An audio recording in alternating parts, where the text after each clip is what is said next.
નમસ્કાર દર્શક મિત્રો, વાસી ઉત્તરાયણ પર્વની તથા ભારતીય સેના દિવસની હાર્દિક શુભેચ્છાઓ સાથે દૂરદર્શન સમાચારમાં હું ફાલ્ગુની શાહ આપ સૌનું સ્વાગત કરું છું.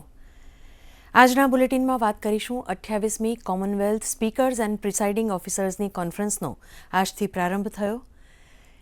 ઈડીએ જે દરોડા પાડ્યા હતા આઈપેકના એ માટે નવી અરજી દાખલ કરી છે. સમગ્ર દેશમાં અને ગુજરાતમાં સેના દિવસની ઉજવણી થઈ રહી છે. ઉત્તરાયણના પર્વ દરમિયાન 108ની તથા કરુણા અભિયાનની સેવાઓ અવિરતપણે ચાલુ રહી છે. Under 19 one day cricket world કપનો આજથી પ્રારંભ થયો છે અને મુંબઈ મહાનગરપાલિકાની ચૂંટણી માટેનું મતદાન ચાલી રહ્યું છે.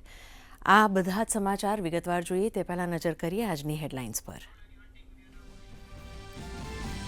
કોમનવેલ્થ સ્પીકર્સ કોન્ફરન્સને પ્રધાનમંત્રી નરેન્દ્ર મોદીનું સંબોધન. કહ્યું, લોકશાહી સંસ્થાનો અને પ્રક્રિયાઓની મદદથી દુનિયામાં સૌથી ઝડપી વિકસી રહ્યું છે ભારતનું અર્થતંત્ર. ત્રિદિવસીય કોન્ફરન્સમાં 42 રાષ્ટ્રોના 61 સ્પીકર્સ અને ઓફિસર્સ સામેલ.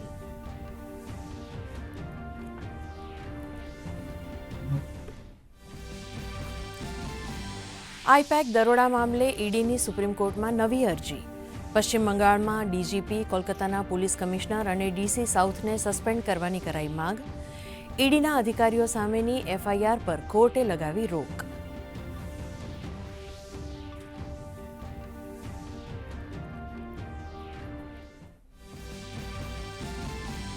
બીએમસી સહિત 29 મ્યુનિસિપલ કોર્પોરેશનની ચૂંટણી માટેનું મતદાન ચાલુ.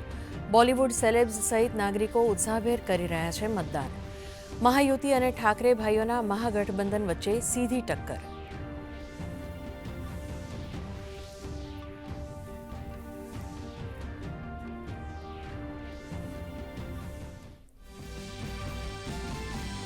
જયપુરમાં 78મા સૈન્ય દિવસ ઉપર ભવ્ય પરેડનું આયોજન. વિશ્વએ પ્રથમ વખત જોયું ભૈરવ બટાલિયનનું શૌર્ય. પ્રેરણા સ્થળ ઉપર બહાદુર સૈનિકોને અપાઈ શ્રદ્ધાંજલિ. તો ગાંધીનગર ખાતે રાષ્ટ્રીય રક્ષા યુનિવર્સિટીમાં સશસ્ત્ર દળો દ્વારા યોજાયું હથિયાર પ્રદર્શન.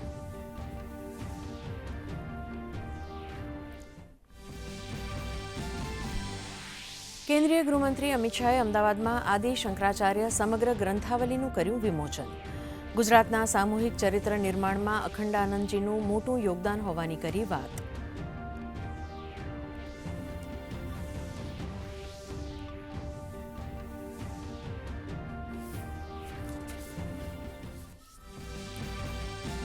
આત્મનિર્ભર હણોલ મહોત્સવ 2026ની ભાવનગરના હણોલ ખાતે ભવ્ય ઉજવણી. કેન્દ્રીય મંત્રી મનસુખ માંડવિયાએ આપ્યો પ્રાકૃતિક ખેતીનો મંત્ર. ત્રિદિવસીય ઉત્સવમાં ગ્રામીણ રમતગમત અને ખેતી આધારિત જીવનશૈલીને પુનઃજીવિત કરવાનો પ્રયાસ.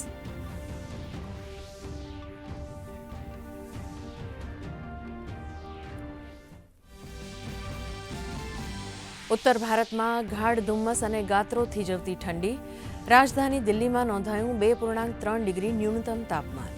તો ગુજરાતમાં પણ સાર્વત્રિક શીતલહેર. અમરેલીમાં ન્યૂનતમ 6 ડિગ્રી તાપમાન, તો રાજકોટમાં 8.4, પોરબંદરમાં 8.9, નલિયામાં 9.6 અને અમદાવાદમાં 11.5 ડિગ્રી તાપમાન. ઝિમ્બાબ્વેમાં અંડર 19 ક્રિકેટ વર્લ્ડ કપના આજથી શ્રી ગણેશ. ઝિમ્બાબ્વે અને નામીબિયાની સંયુક્ત યજમાનીમાં 16 ટીમો વચ્ચે ચેમ્પિયન બનવાની સ્પર્ધા. ખેલાડીઓમાં જોવા મળ્યો અનેરો ઉત્સાહ.